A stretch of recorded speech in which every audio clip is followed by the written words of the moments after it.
On a winter night in 39 AD, Rome froze.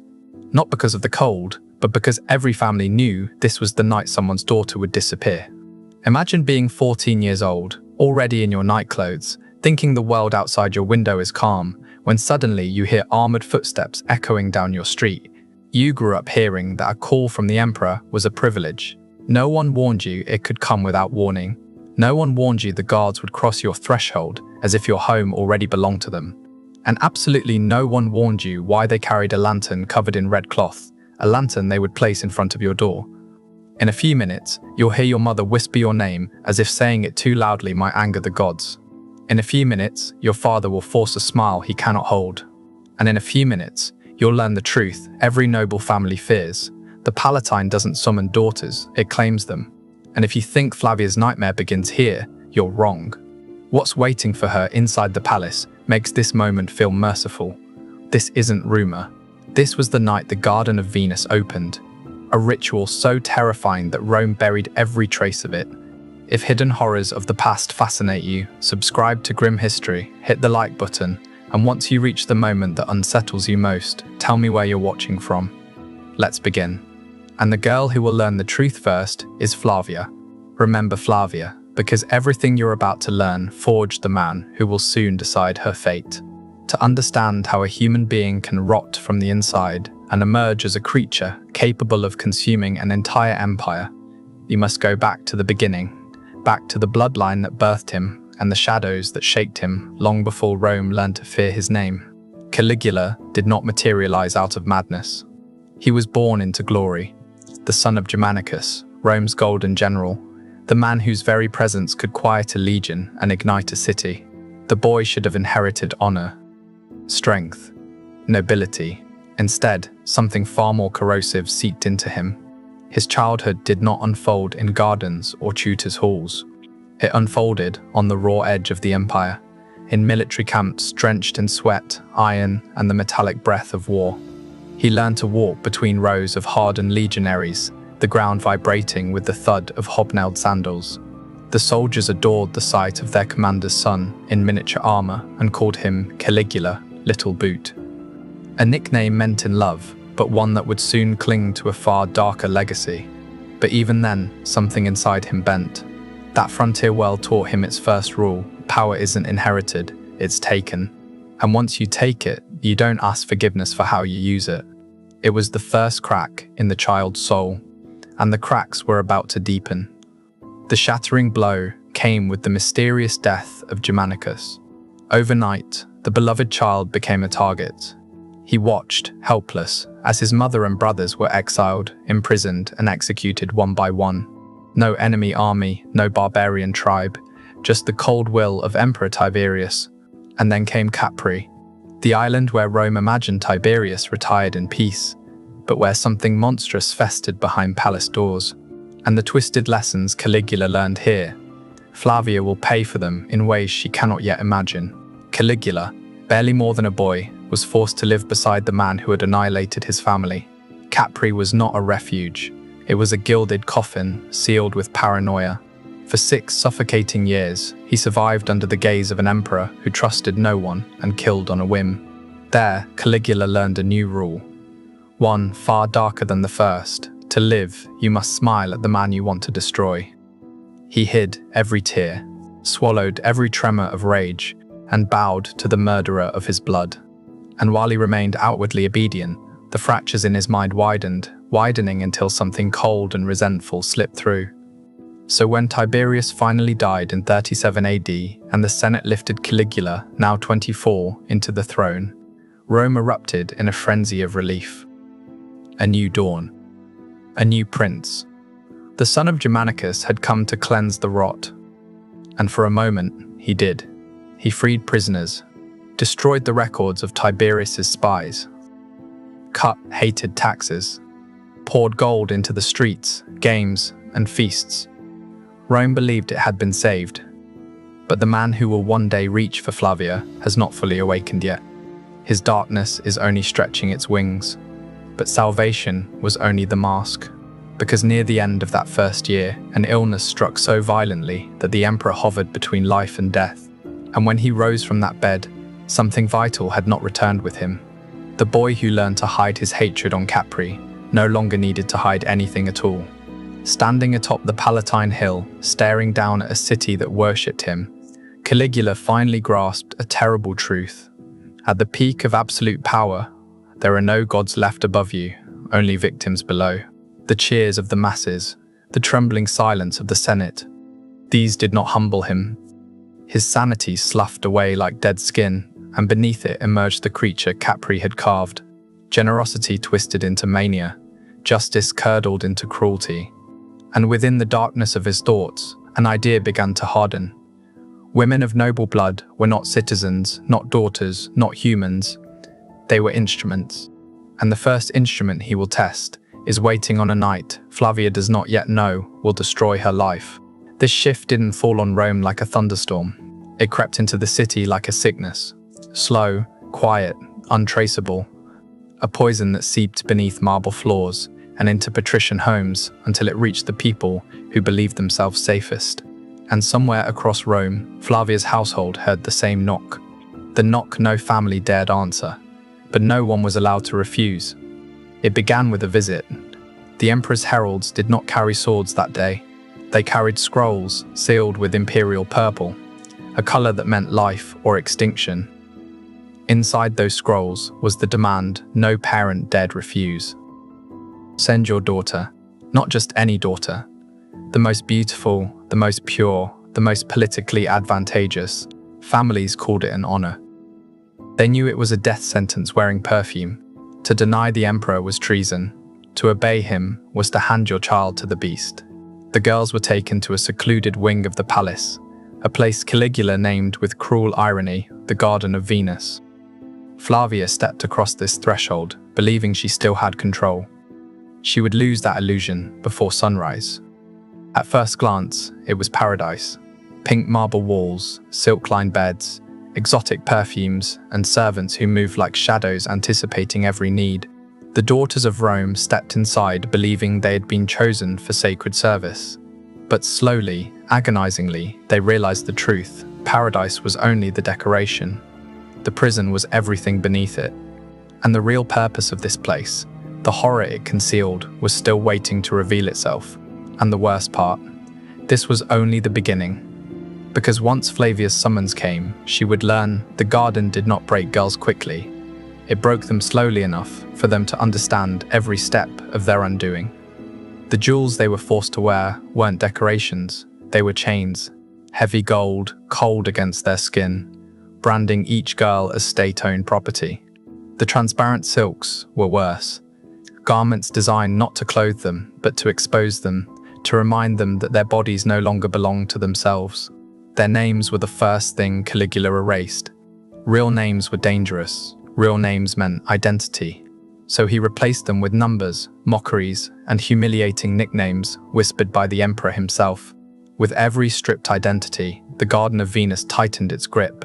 But the true weapon of the system wasn't jewelry, silk, or even fear. It was waiting. A torture that spilled no blood and left no visible scars, yet hollowed them from the inside out. They never knew when the summons would come. It could be tonight, it could be weeks from now. And every moment in between was an execution by anticipation. The echo of Praetorian sandals in the hallway made their hearts rupture with terror. Breathing became a chore. Sleep became impossible. By the time Caligula ever touched them, the psychological damage was already complete. They were prey softened for the killing. And when the summons finally arrived, it led them not to a private chamber, but to the emperor's nightly theatre, the banquets. The young women were paraded before Rome's elite like exotic animals on display. Not guests, but living ornaments. Caligula walked among them with the arrogance of a butcher choosing cuts of meat. He commented loudly on their bodies, mocking, praising, ranking, stripping away the last shreds of dignity they clung to. But the real cruelty wasn't his voice. It was the silence of the men who should have protected them. Fathers, uncles, fiancés, all seated at tables of honor, forced to nod at the emperor's obscenities, their smiles stretched so tight they looked carved on. Any flicker of discomfort, any tremor of disgust could condemn them. or the girl to immediate death. That silence was its own kind of execution. And then came the final act. Not chaos, not frenzy, but a ritual rehearsed like theatre. Soft music played to smother the screams. Selected spectators watched in forced admiration, and unspoken rules governed every movement the victim had to make. This wasn't pleasure for Caligula. This was choreography, a show, a demonstration that he owned not just bodies, but souls. And Flavia, standing under torchlight, realized the emperor didn't even see her as human anymore. He saw her as a classroom where he practiced cruelty. Take Flavia, daughter of a respected consul. When she crossed the threshold of the Garden of Venus for the first time, she still believed she might serve in ceremonies or walk beside the emperor.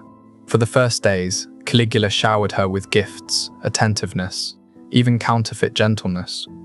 It disarmed her, it softened her, it set the trap.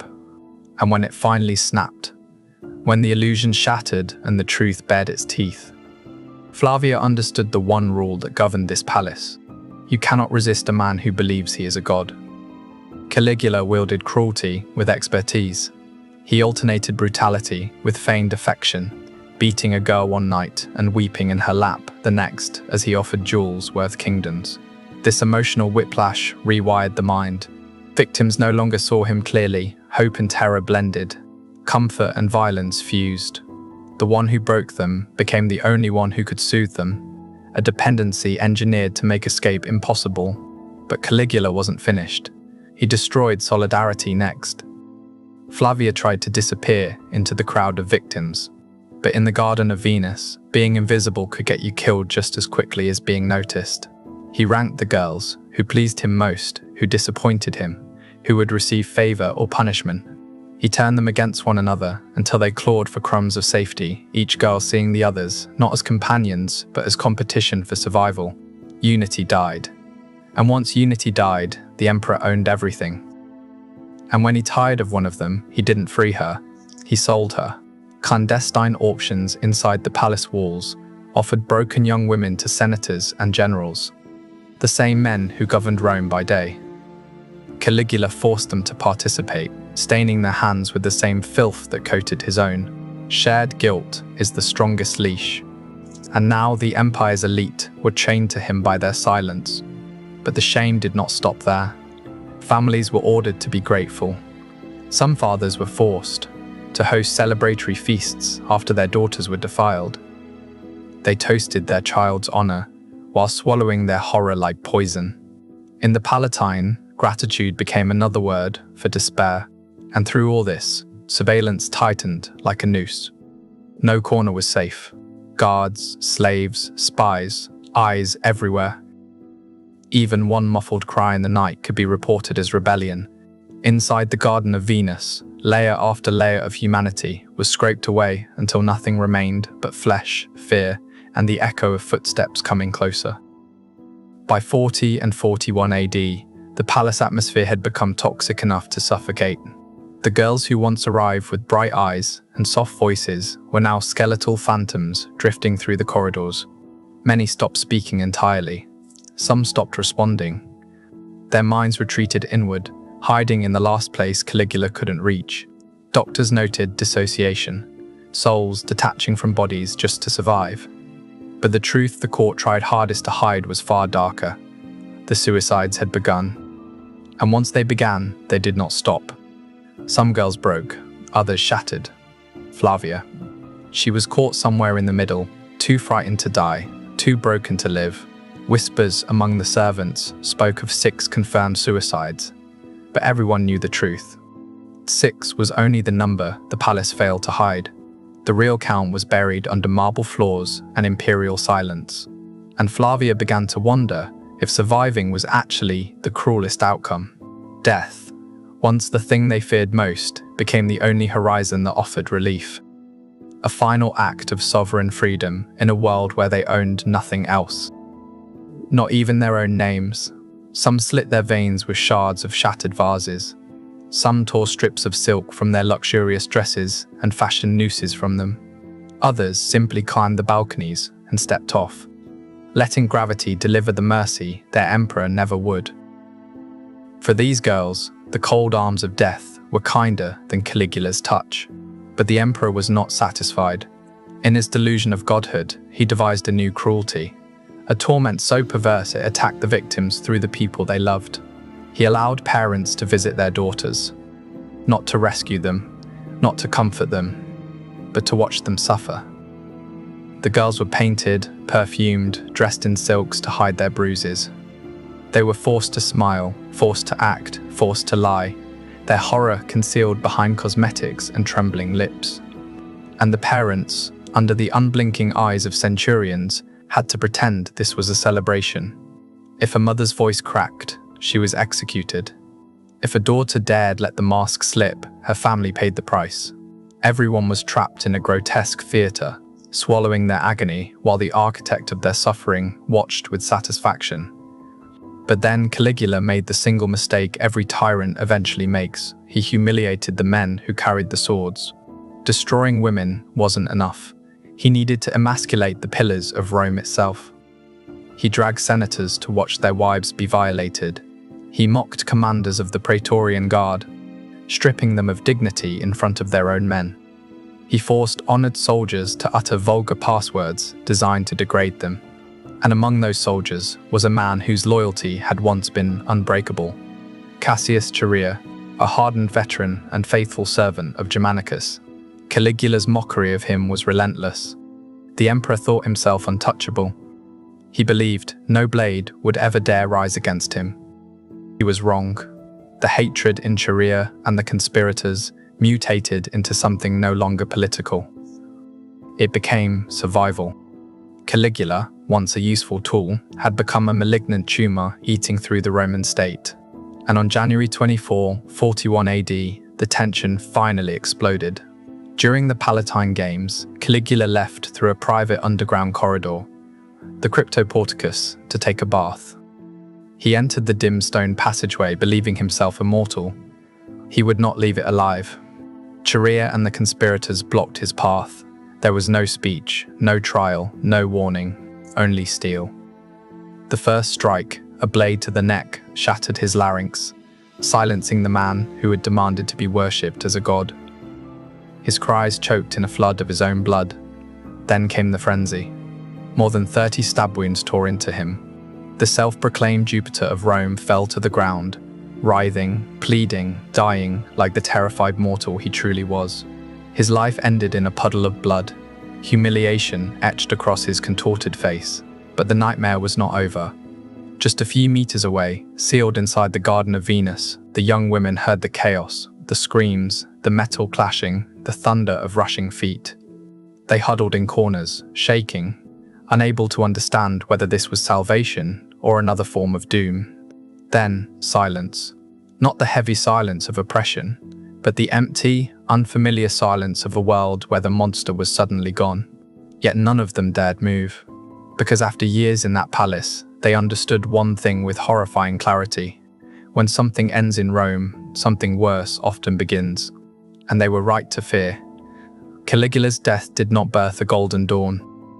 It opened a void. His Germanic bodyguards, discovering their emperor dead, erupted in blind fury. The palace transformed into a slaughterhouse within minutes. They cut down servants, officials, anyone unlucky enough to cross their path. For the young women, the Garden of Venus became a death trap. Some fled barefoot through corridors littered with broken glass and bodies. Others, paralyzed by years of conditioning, barricaded themselves in their chambers, gripping each other in the dark, waiting to see whether the next hand on the door would kill them or free them. Hours later, when the blood haze finally cleared, an unlikely figure emerged from hiding. Claudius, Caligula's trembling uncle, dragged from behind a curtain and thrust onto the imperial throne. Claudius, ever the survivor, faced an impossible truth. If Rome learned what had happened inside the Garden of Venus, the system, the complicity, the noble family's participation, the empire itself might crack. So he made a decision darker than silence and far more convenient. For the survivors of the Garden of Venus, Rome's solution was not justice. It was payment. A cold transaction meant to suffocate the truth before it could take a single breath. The palace returned the young women to their families, draped in gold, clothed in expensive fabrics, and carrying dowries large enough to silence an entire city. But every coin carried the same unspoken command: forget. Forget what happened, forget who did it. Forget the daughters. Rome fed to a god who wasn't a god at all. No trials were held. No accomplices were punished. Rome simply folded the truth into the shadows and buried it under layers of official silence. The girls returned to their villas, but the people who came home were not the ones who left. They were shells, walking corpses, bodies that still breathed, but souls that had died on the Palatine Hill and were never permitted to return. In cruel Roman society, a noblewoman's worth lived and died with her chastity. And though these girls were victims, children crushed beneath a system they could not resist. The stain followed them like a curse. Family honor was ranked above truth, above compassion, above their lives. Most never married. Most never lived. They were hidden in side rooms, in distant wings of their estates, kept away like shameful relics, seen only by the servants who left food at their doors. Their trauma unfolded in agonizing, predictable patterns. A hand on their shoulder triggered panic. A sudden noise made them collapse in fear. Sleep brought nightmares so vivid they woke screaming night after night. Physical captivity had ended, but the prison in their minds had no guards to kill, no emperor to overthrow, no key that could unlock them. For them, freedom was not a victory.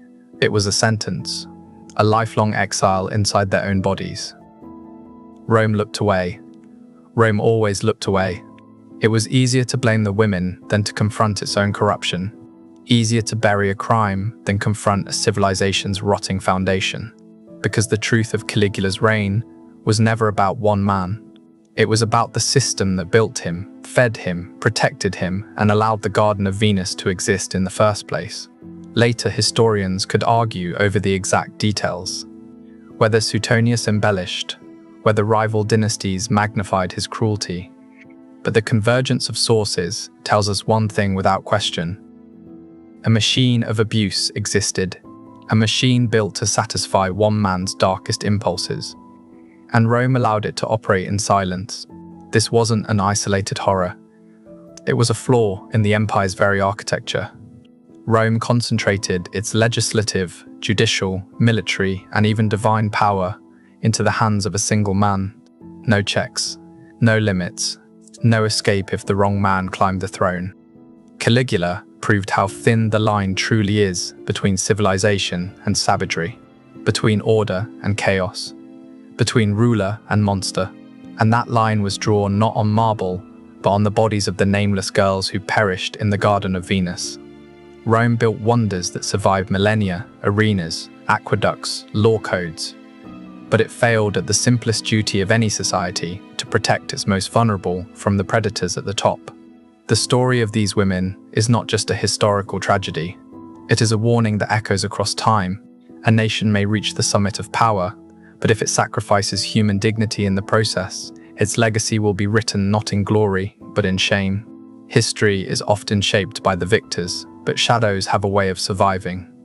The erased names, the unsent letters, the tears dried into silk pillows. They remain in the margins Rome tried to burn away. And now they belong to us. We, centuries later, must decide whether to look at those shadows or repeat them. Because evil does not always announce itself with swords and fire. Sometimes evil wears a crown. Sometimes evil hides behind silence. And sometimes evil thrives simply because too many people choose not to be outraged. If this story unsettled you, let it. If it angered you, let it.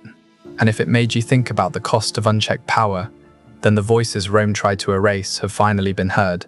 Let them never be buried again.